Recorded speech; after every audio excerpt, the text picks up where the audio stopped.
Hello my fellow beauty lovers, thank you so much for stopping by and watching this video. If you are not yet subscribed, which to those of you who are, thank you and I love you all so much. But if you are not yet subscribed and you do like this video, please click subscribe. It makes me happy and you can join us and you'll be notified every time I let out a video. And yeah.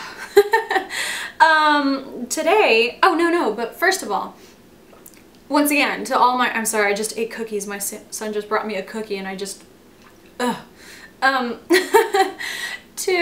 those of you who are subscribed to me, I just want to say a huge thank you and kisses and hugs and just a bunch of love sent to you guys. I am just a few away from hitting 2,000 and that's just crazy to me. It took me a year to reach 1,000 and March, April, May, June. It only took me about 3 or 4 months to reach the second 1,000, so improvement. And that's like a little early birthday gift to me. My birthday's on Friday, 7/11. So thank you, thank you, thank you! Yay! Super Mario Punch! Boing! Anyway, today I am going to be reviewing the Kat Von D Chrysalis palette.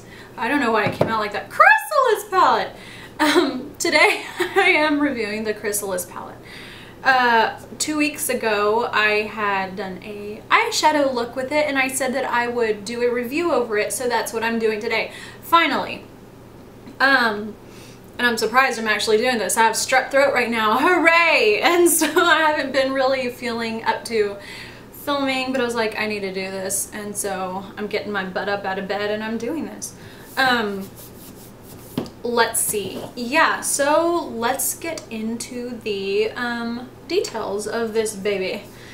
Alright, now let's start off with the packaging. As you can see, there is a beautiful butterfly on here, which of course, because with this set there is the Chrysalis palette and then there's also the Monarch palette. The Monarch is of course a type of butterfly. The Chrysalis is the, that's the cocoon I think, whenever they're in there. So yeah, that has to do with butterflies, so the packaging has butterflies and wings all over it. You can see there's pretty detail in this. I love Kat Von D's packaging. They're always so beautiful. There's always just so much happening in it. I don't know if you can see, but they're like little skulls inside of the outer part of the wings here, and this is nice and shiny, which is obvious with this light shining down on it. And I like the transition of the black and the purple to the like pinkish purple and stuff. It's so pretty. All the swirls, everything. I just adore it, as you can probably tell. On the top right here it says a metamorphosis of color. I don't know if you'll be able to read this on here, if it'll be clear or not, but that says it there. I like that. That's kind of like a little, you know, most things are either say the name or whatever right here, and it's kind of cool that she just threw in something like that. And then on the back we have more wings and we have the eyeshadow color names. This part kind of threw me off because I'm just scatterbrained, I guess. And well, also here's a mirror and stuff, just so you know. So here are the shadows, okay? And there they are. And then you have the names on this side. So in order to know the name of this one, you have to flip it around, and instead of it being right there, which that wouldn't make sense, it's all the way over here. So it just kind of throws me off. So like the name to this one is over here. The name to this one is over, you know, if you want to know the names of it, it's kind of annoying having to go back and forth. But I like that the names are on here and it's not one of those horrible plastic sheets that just flops over it, you know, with the names written on top. I don't like that. Can't stand it. They always get dirty and just make so much noise when you're moving them. They get in the way, but yeah, at least the names are on here and not on some little sheet or one of those sheets that you just throw away. Ugh, that's the worst. What I like though is whenever the names are actually on there where you can see it, but I guess she wanted to keep the palette looking clean and just focus only on the shadows, I guess. I don't know. But that's one of my little peeves of this. And the names of these are always so good, so I wish they were just right there where I could see them all the time. Anyway, the back of the palette says, eyeshadow palette, keep your look ever-changing. Highlight eyes with 3 textural bases and accentuate with 9 transformative colors. I'll go over the names later, but I'm just showing y'all what this says. As you can see, this is cardboard, and it does have a magnetic closure, so if you do take this with you, put it in your purse, or go on a trip and want to throw it in a bag or something, it's less likely to pop open than if there were no magnets. The magnet is pretty strong, but I'm sure it could be lodged open if something gets in there, so don't just like throw it in there free. Make sure it's nice and snug. I like this. It's nice. It feels good. It just nice and light. I just like the cardboard. That's my personal preference. Y'all may disagree. So yeah, I love the packaging. The packaging I give a 10. Alright, now let's talk about the shadows. Enough with the packaging. With the shadows, first of all, let's go into this little backstory here. I bought the Monarch palette first of all, and I loved it.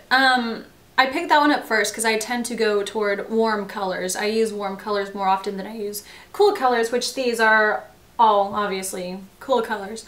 So I used that one and I liked it a lot, and then I kept looking at pictures of this one, and this color right here and this color right here just completely, they grabbed at me. I couldn't stop thinking about it. I was like, I need to get this palette. I need those 2 colors in my life. And so yeah, I eventually stopped trying to battle myself and stopped trying to tell myself no, and I went ahead and got it.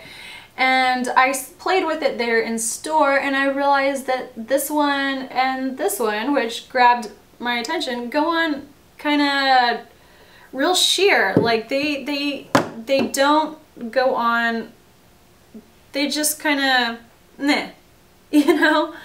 And I still got it even though that was the case, because I was like, well, you know what, I can work with it, I can make it work. But in my opinion, if you're spending 49, or is this 43? I'll check out before I tell y'all anything, but it's almost $50 for this palette.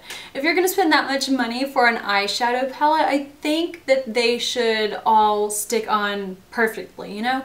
And so yeah, I have the blue color on my eyelids right now, but in order for it to come off this bright and pigmented, I had to use the Too Faced glitter adhesive, the glitter adhesive, and I pat it on top of there, and that's how I got it to look this intense. If I were to use a regular primer, it didn't come off as pigmented as this does.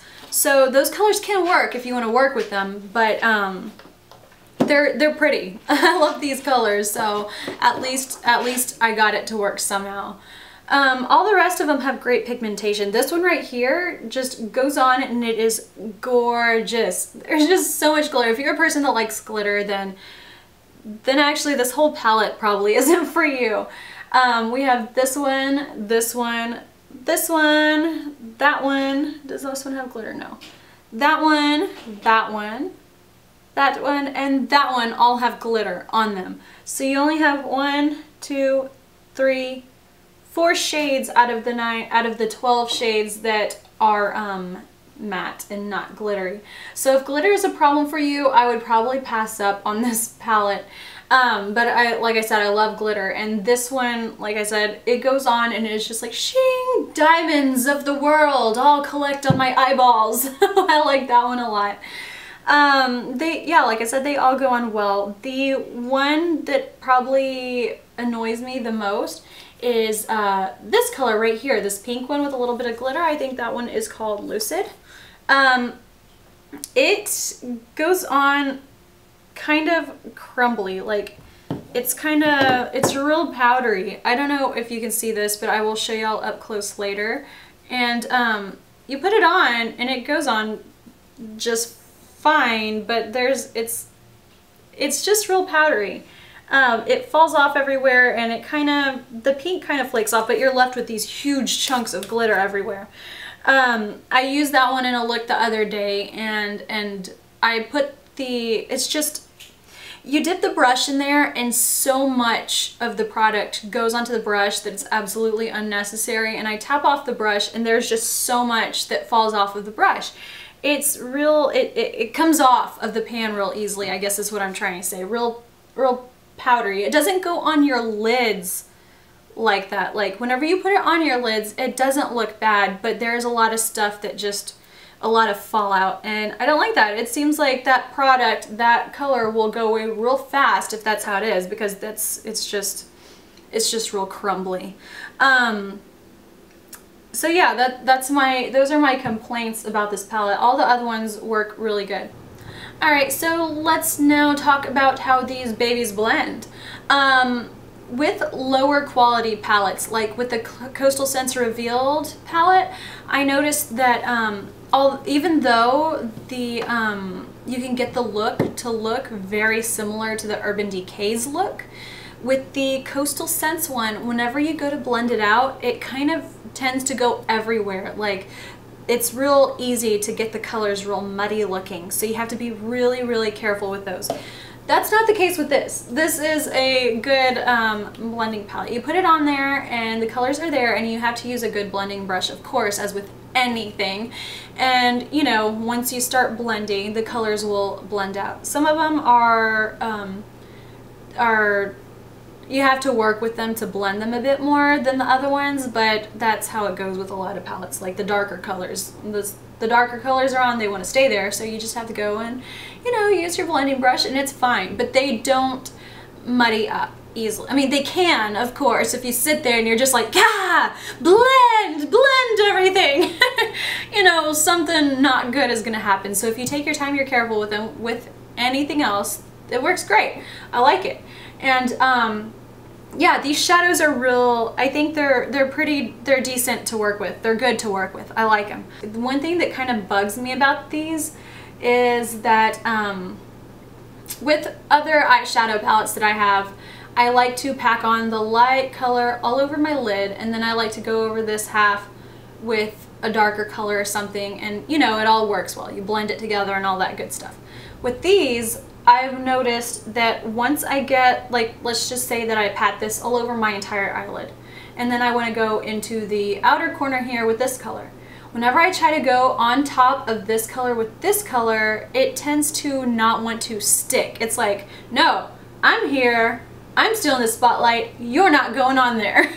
So you have to really work with it to get the other color on top of each other. So these aren't easily stackable, it seems. So whatever color you want, don't just do like the entire eyelid one color and try to put it on top of there, unless if you want to sit there and work with it for a long time. Just put the color you need up until where you need it, and then put the next one and then blend them in together. That's one thing that I noticed with this that I don't really experience with many other eyeshadow palettes. That's kind of another little pet peeve of mine, because you know, I like to build color, and it's not wanting me to really build it too well. You can do it, but you have to work with it. So like I said, for a $50 palette, you want things to work flawlessly. You know, you spend that much money on it, you want it to work how you want it to work, if that makes sense. So that's another little downside to it. One thing I love about this palette is the size of the highlighters. I think I've mentioned this before in one of my previous reviews, but I really can't stand whenever eyeshadow palettes have highlighters that are the same size as all these other things. I mean, you're gonna use that on your brow bone for like all of the looks you use with this. Why not make it huge? Because of course you're gonna hit pan on that first since you use it the most. So they were smart and they made those ones bigger. So I really enjoyed that. That made me that made me really happy. Another thing I like is just the variety of colors. You have a mix of light, you have a mix of dark, so you can easily create a daytime look, and then later on, if you're gonna go somewhere or just want to spice things up, add some dark to it to kind of make it more smoky or whatever. I haven't noticed any creasing. I wear these shadows, I put them on probably around noon or sometimes earlier, and up until my bedtime, which is usually past midnight, they stay on. There's no creasing, they're just as vibrant as before, and I know that has a combination to do with the primer that I use, which is this one, the Urban Decay's Primer Potion or Anti-Aging Primer Potion, and sometimes I use Too Faced Shadow Insurance. But with these two colors, I use the glitter glue to make them really be the purple and the blue that they are on the pan. So yeah, no creasing, they stay all day. I cannot speak for them without a primer. I use everything with a primer, so how well they do without it, I cannot say. If I had a choice to buy this palette again or just say forget it, no, I don't want it, I would definitely buy it again. I do think that this palette is worth the, how much is it? $46. This runs for $46. So I think it is worth the $46, even with the negatives aside. Those negatives might not necessarily be negatives for everybody. I'm just trying to state the things that I found that were kind of lacking, so y'all would know. With me, it's not that big of a deal. I will sit there and I'll work with it. As long as the colors are pretty, I am happy. But yeah, I would definitely get this again. I think it is worth the $46. I like it a lot. There are just a few things that are kind of annoying, so I mean, if they lowered the price a bit, I would be happy, but you know, I'd still buy it again. The colors are beautiful. They go on beautiful. She has what I think are some of the most unique eyeshadow colors. They're just, I don't know, I just really like them a lot. So anyway, I guess that's enough of my blabbing here. I've done that quite a bit, and I will show you what they look like. You ready? Right here we have Lifelike, Hybrid Moments, Mezzanine, Transition, Lunar Lights, Glasswing, Melancholia, Black Milk, Lucid, Graphic Nature, Entombed, and Tournay.